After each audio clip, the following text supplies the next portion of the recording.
The concept we are referring to is known as a safety coffin or security coffin. It was indeed a real thing, but the prevalence of its use and the frequency of people being buried alive in history might not be as high as some stories suggest.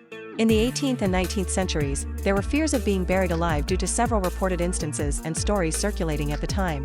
This fear was exacerbated by the limitations in medical knowledge and technology, which sometimes made it difficult to distinguish between death and certain states like comas or other conditions that could mimic death. As a response to this fear, safety coffins were developed. These coffins often featured some mechanism, like a bell, that would allow a person who was buried alive to alert those above ground. The idea was that if someone woke up in a coffin, they could ring the bell, signaling for help and hopefully being rescued before it was too late. However, it's worth noting that there are very few documented cases of safety coffins being successfully used to save someone who was buried alive.